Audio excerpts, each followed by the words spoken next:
In January 2011, Forestburgh Theatre Company from New York were invited by Bottom Dog Theatre Company to bring their outstanding version of Romeo and Juliet to Ireland.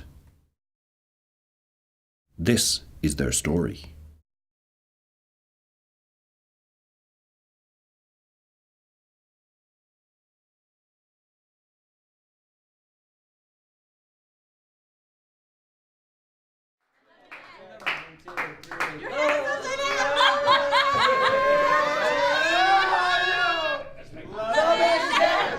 It was a super production. Actually, I was here last night, so I'm back again. I liked it so much I came back for the second time. Thought it was very good. It's great to see an American company getting, Shakespeare right. I thought it was very good now. I really enjoyed it.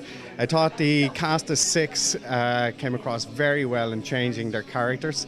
I really enjoyed the fact that the loft is quite a small venue. They made great use of the space, and I thought the characters were very believable in costume changes, and I thought the use of costume was very good. Wonderful presentation, working in such a small space. 14 characters played by 6 people, and they just slipped in and out of them. And of course I loved the costumes as well.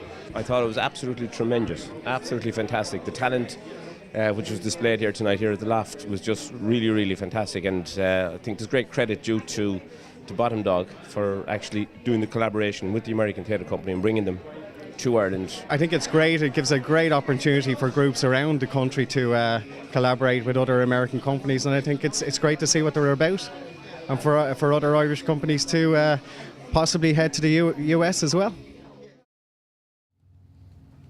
Two households, both alike in dignity, in fair Verona where we lay our scene. From ancient grudge, break to new mutiny, where civil blood makes civil hands unclean. Well, I was fortunate enough to study with Steppenwolf Theatre Company during the summer of 2010, supported by the Arts Council. And while there, got to work with an array of actors and directors and tutors, including 2 of the people involved, Eric Honeycutt, a tutor, and Dana Martin, who ended up being cast in this production. And when they got to New York, they realised there was more time or more space for this production to evolve and to travel. So they decided to get in touch and say, let's make something happen internationally. So we all got in touch and said, well, let's do a tour of Ireland and let's just work really hard for a couple of months and somehow make it happen, unfunded obviously, and try and see, can we make this happen without a kind of significant investment. Drawn and talk of peace. I hate the word, as I hate hell. Oh, Montague, and me! Have at me, coward! What noise is this? Give me my long sword. A crutch, my common for a sword! My sword, I say, this captain has come and flourishes a blade in spite of me. Hold me not, let me go! I shall not stir a foot to seek a foe! Throw your mistempered weapons to the ground and hear the sentence of your movant prince. Well, I think in straitened economic times, the first things to go are often the sets and some of the more expensive areas of theatre production.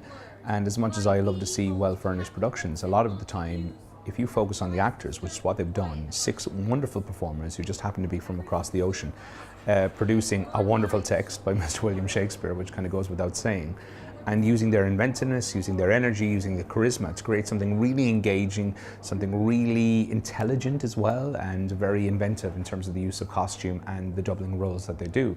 I think what we get is a very snappy, a very quick, a very energetic performance, and ideal, I would think, for more schools to see, who perhaps had the stigma of going, oh, do I really want to go see another 3 or 4 hour production of Shakespeare, you know?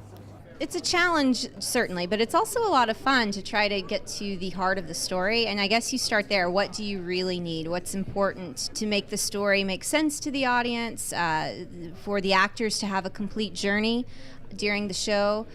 So I started with that, and the language is beautiful in and of itself, and there are certainly a lot of quotes from Romeo and Juliet that everybody knows.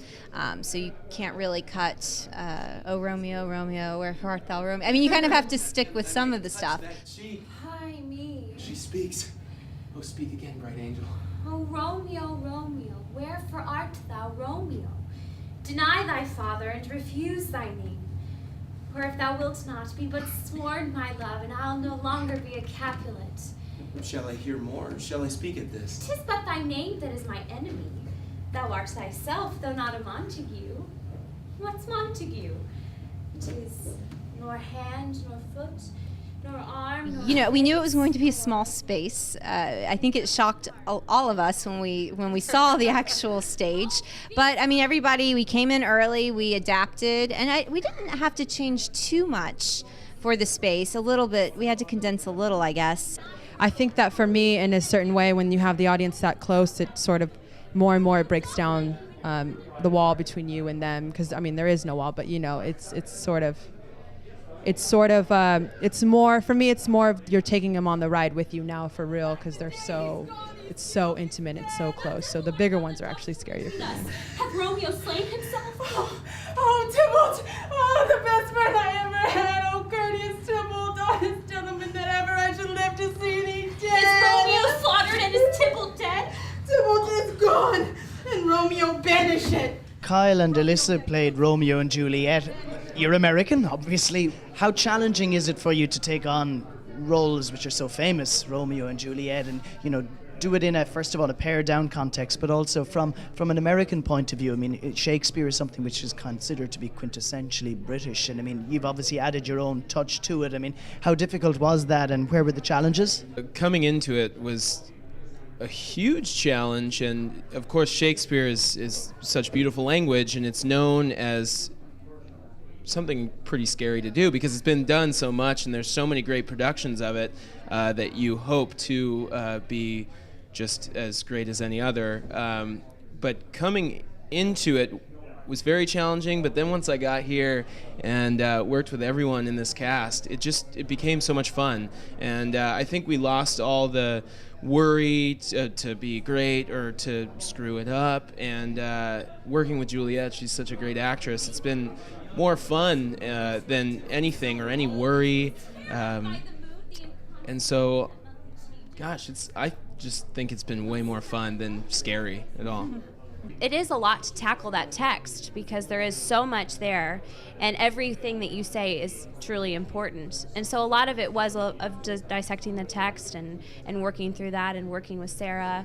And yeah, I mean, I think it was definitely a challenge, but it's been so fulfilling to work on something like this and to grow and find new things and not let something grow stagnant. We were concerned when we first got here about, you know, we're the ones with the accents. We didn't know like how that was going to read to an Irish audience or other ears, you know, that are used to hearing other things, and for us to have our American accents. But I think we really just wanted to, you know, protect those words, protect that text, make it important, and speak with, you know, honesty and truth. And I think that despite the challenge, that's what's most important. And our other characters within, in some senses, even more difficult role in the sense that you're playing a hell of a lot more characters and you seem to be almost on stage more than anybody else. This must have been a big challenge for you guys as actors. Yeah, but for me, whatever makes it difficult or scary is the attraction, which probably makes me crazy. But I think actors thrive on the obstacle and finding ways around it or under it or over it or through it, and that sort of was how we worked. It was never an option not to do it that way, so it was only a question of how, not if.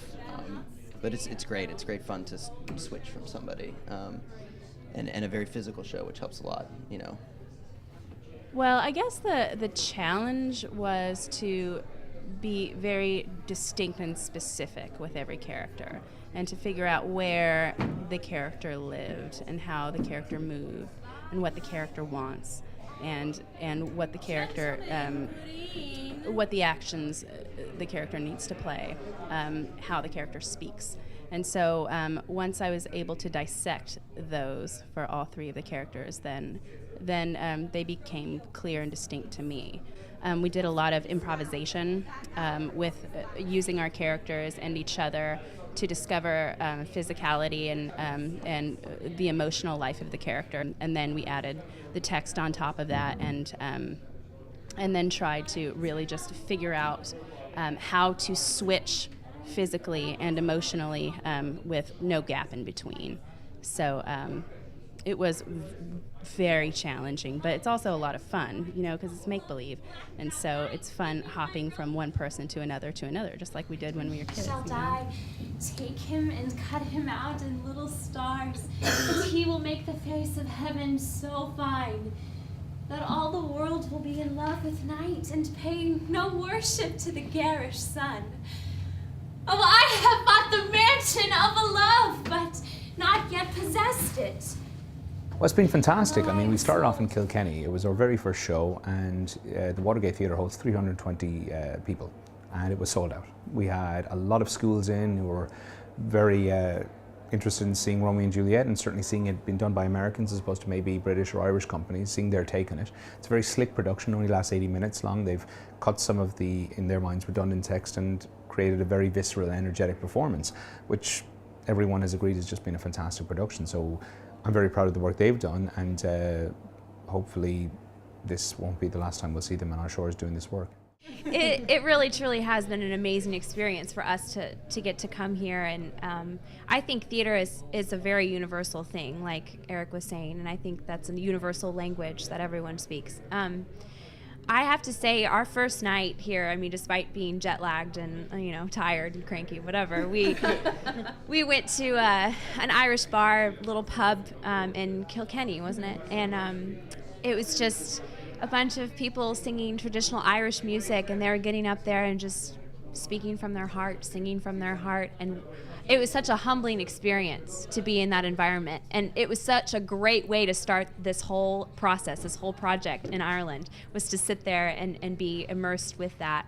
And I think it's really special that things like this happen and that we're able to collaborate, and it was really special to be able to share in that moment, not only with these wonderful people, but also with Ireland in general. We have loved Ireland so much. I mean, the people here have really embraced us, and we've embraced them, and everyone's so kind, and it's been wonderful going from place to place, and definitely Bottom Dog will come to New York, I hope, and we would love to host them at Forestburgh or support them in the city, wherever they want to go. But I think it's something that we would, you know, love to continue and grow this. You know, I hope this relationship grows, and you know, we can come back to Ireland again because we love it here. Personally, I think it's been a great success. I'm incredibly proud of my own involvement and all of Bottom Theatre Company's involvement in the production. And ultimately, I think Forestburgh are very grateful for the opportunity perhaps that we've given them to be here, but no more so that we are grateful to have them here and to get to show their wonderful talents in a Limerick venue and then beyond regionally on a tour.